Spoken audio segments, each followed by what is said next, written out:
Have you ever felt the hair on the back of your neck stand up, like someone or something was watching you? What if the sounds you dismissed as the wind or a creaky floorboard weren't so innocent after all? Tonight, we're uncovering 3 disturbing true horror stories that will have you questioning the line between reality and the unknown. These aren't just campfire tales. They're real-life accounts of terror. Stories from ordinary people who found themselves in extraordinary, bone-chilling situations. From unexplained encounters to life-altering experiences, these stories will grip you, unsettle you, and maybe even make you look over your shoulder. So, why should you watch? Because understanding these experiences can heighten your own awareness of the strange and unexplainable around you. Whether you're a skeptic or a believer, these stories will challenge your perception of the world. Are you ready? In 2023, after a heated argument with my dad, I found myself in desperate need of space. That's how I ended up subletting a cabin at the end of a dirt road. The actual tenant, my so-called landlord, was dealing with his own personal chaos and needed someone to take over temporarily. It was a month-to-month deal, perfect for my less-than-stellar circumstances. The cabin was small but adequate. A living room, a tiny kitchen, and a quirky upstairs bedroom accessible by a short flight of stairs and a hatch-like door. At night, I always shut that door. Something about sleeping with an open hatch left me feeling exposed, vulnerable. A month had passed uneventfully. I'd just paid for my second month, fully settled into my temporary home. The surrounding cabins were quiet. One appeared vacant, and I'd never met the neighbors. My grueling 12-hour shifts left me exhausted, and most nights I'd collapse into bed, TV on, drifting into sleep. That night started no differently. I made a quick dinner, a peanut butter and jelly sandwich with a protein shake, and climbed into bed, closing the hatch behind me. The glow of the TV filled the room as I flipped through channels aimlessly. Then I heard it. A voice. "Who's up there?" Silence answered. I hesitated, then lifted the hatch door slightly, peering down the narrow staircase. "Dad?" I asked, hoping, praying it was him, though I knew it made no sense. No response. I climbed down the stairs cautiously, every creak of the wood amplifying the tension. I turned on the living room light, scanning the small space. Empty. My rational mind took over. Maybe it was someone outside. I flicked on the porch light and looked through the front window. Still nothing. Shaking my head, I went back upstairs, shutting the hatch firmly behind me. I turned the TV back on for comfort, though the unease lingered. 5 minutes later, the pounding started. Fists slammed against the hatch from below, each thud more aggressive than the last. I froze, my chest tightening as fear consumed me. Someone was in the house. I stayed motionless, every instinct screaming at me to run, but I couldn't move. The pounding stopped abruptly, leaving only the sound of my ragged breathing. Slowly, I reached for my phone on the nightstand, except it wasn't there. I cursed under my breath, realizing I must have left it downstairs. Summoning every ounce of courage, I opened the hatch just enough to peek out. The flickering light from the TV illuminated the stairs faintly. I crept down barefoot, every step feeling like an eternity. When I reached the bottom, I bolted for the back door, slipping out into the cold night air. Barefoot and trembling, I sprinted to the nearest cabin with lights on. I pounded on the door, relief flooding me as a shadow appeared behind the window. "Please," I yelled. "I need to call the police. Someone's in my house." The man at the window didn't respond. He just stood there, staring at me with an expression I couldn't place. Fear, indifference, malice. My blood ran cold as the seconds stretched on. "Hello? Please?" Nothing. Backing away from the door, I felt the creeping dread of realization. What if he was involved? I turned and ran back to my cabin. The back door was still ajar, just as I'd left it. Inside, I locked the door and turned on every light, searching for both the intruder and my phone. I found the phone in my car, where I'd apparently left it earlier. Relief was fleeting. Climbing the stairs back to my bedroom, I froze at the top. Someone was sitting on my bed. The man's back was to me, his silhouette outlined by the glow of the TV. Slowly he turned his head, and in that brief moment, I caught the glint of his eyes before I screamed and bolted down the stairs. I didn't stop until I was locked in my car, phone pressed to my ear as I called 911. Minutes later, flashing lights illuminated the dirt road. The officer searched the house but found no one. When I explained what had happened, he asked if I had somewhere else to stay. Swallowing my pride, I packed a bag and returned to my dad's house that night. The next day, I returned to the cabin to pack the rest of my belongings.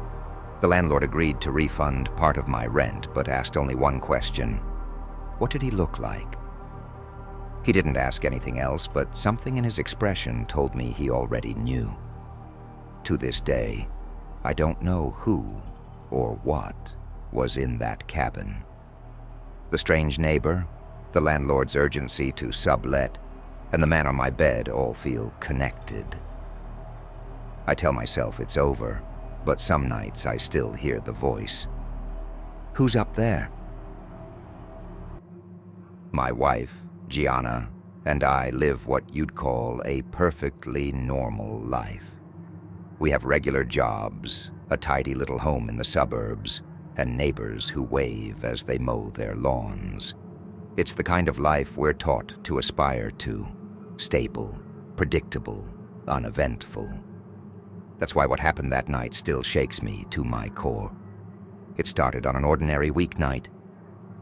After a long day at work, Gianna and I decided to treat ourselves to dinner out. We got home around 9 p.m., brushed our teeth by 9:30, and were in bed by 10 p.m. Like most nights, we planned to unwind with a show before shutting off the lights at 11 p.m. That's when the phone rang.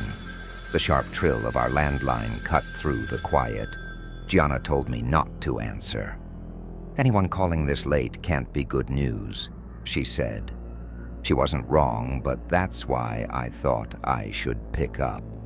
If it was an emergency, we needed to know. I reached for the phone, but the ringing stopped just before I could answer. Our old landline was a relic. No caller ID history, no way to redial. "Probably a wrong number," I muttered, shrugging it off. Then it rang again. This time, I caught a glimpse of the caller ID, unknown number. "Who calls at this hour?" Gianna whispered, her face tightening with unease. I didn't answer it, but the moment the ringing stopped, it started again. My stomach twisted. It didn't feel random anymore. I picked up, and to my surprise, it was Al, our next-door neighbor. His voice was calm but unsettling as he asked, "Do you know there's a man standing outside your house?" "What are you talking about?" I asked. "Go outside and look," he said flatly, then hung up. I stared at the phone, my pulse quickening. Gianna's expression mirrored my own unease. "Don't go out there," she urged. "I'll just check the window," I reassured her. I went downstairs, careful to stay in the shadows as I pulled back the curtain. Outside, the street was empty. No one was there.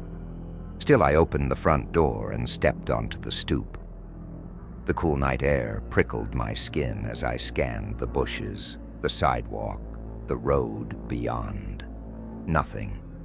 Annoyance replaced my fear. Why would Al mess with us like this? It wasn't like him. Back upstairs, I told Gianna no one was there and called Al to confront him. The call went straight to voicemail. I left a terse message. What was that about? Call me back. Minutes later, the phone rang again. Unknown. Caller. I picked up, and Al's voice greeted me once more, calm and deliberate. Go outside. There's someone standing outside your house. Before I could respond, he hung up. Frustration boiled over.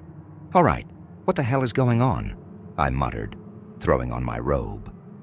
Gianna begged me to stay inside, but I couldn't. I went back to the window and froze. This time, there was someone. At the end of our walkway, where it met the sidewalk, stood a figure cloaked in a dark hoodie. The hood cast his face in shadow, leaving only a void where his features should have been. I opened the door and called out, "Can I help you?" No response. The man didn't move, didn't flinch, didn't acknowledge me in any way. "I'm calling the police," I shouted. The phone rang again, startling me. I slammed the door shut and ran to answer it. This time, the caller ID displayed Al's number. "Al," I barked, "what's going on?" But Al's voice, now normal, sounded confused. "I just got your voicemail. What's this about?" "What do you mean? You called me. Twice," I snapped. "No, I didn't," he insisted. "I've been watching TV with my wife all night." I glanced at Gianna, who was pale and wide-eyed. "Al," I said, my voice trembling, "there's a man outside." "You told me to go look." Al's confusion deepened. "I didn't call you," he said firmly, "and I don't see anyone outside your house." I looked back out the window. The figure was gone. "Al, if this is some kind of joke..." I started, but his wife's voice came on the line, assuring me they'd been home all night. After some back and forth, it became clear Al wasn't lying, or at least he wasn't admitting to anything. We hung up, but the unease lingered. I went downstairs one last time to hang up the kitchen phone. Before heading back to bed, I peeked outside again, my heart pounding in my chest. The man wasn't there. Neither Al nor I ever figured out what really happened that night. We told ourselves it was some bizarre prank or a misunderstanding, but deep down, I'm not so sure. It was a Tuesday night in 2013, just past 11 p.m., when I found myself walking home from work under the dim glow of the streetlights. My car was in the shop, and the 3-mile trek had become my nightly routine. It wasn't ideal, but in a small southern Indiana town, the roads were quiet empty, except for the occasional trucker heading toward Indianapolis. That night, like the others, I followed my usual path, cutting down a dirt road surrounded by dense forest. My house was off the beaten path, tucked away in the trees. As I turned onto the dirt road, I heard the low hum of a motor in the distance. At first, it was faint, almost unnoticeable, but it grew steadily louder. Looking back, I spotted a van creeping down the main road I had just left. Its headlights were off, the vehicle almost melting into the darkness. For a moment, I thought nothing of it. Our town's used car dealership was known for selling junkers, often with broken parts like headlights. Maybe this was just one of their unlucky customers. I kept walking, quickening my pace ever so slightly, but my unease grew. Then the van's engine roared to life, and it surged forward, its headlights suddenly snapping on. Startled, I froze, watching as it sped closer to the dirt road. About 500 feet from the turn, the lights flicked off again, and the van slowed to a crawl. Panic prickled at the edges of my mind, but I forced myself to keep walking, resisting the urge to look over my shoulder. Still, my steps quickened, my breathing shallow. I risked a glance back and felt the blood drain from my face. The van had turned onto the dirt road. I was no more than 500 feet ahead when the van stopped. Both the driver's and passenger's doors creaked open. That's when I ran. I bolted down the dirt road, my heart pounding as I heard a sharp crack behind me. A gunshot. My legs burned as adrenaline pushed me faster, deeper into the shadows of the forest. I veered off the road, diving behind a massive rock, my chest heaving as I tried to silence my breathing. Then I heard them. "I think she went into the woods," a gruff male voice called out. My stomach churned as a second voice, young, feminine, responded cheerily, "Okay, sir, we'll find her." My fear shifted to something darker, colder. This wasn't just about survival anymore. I was terrified of what these people wanted.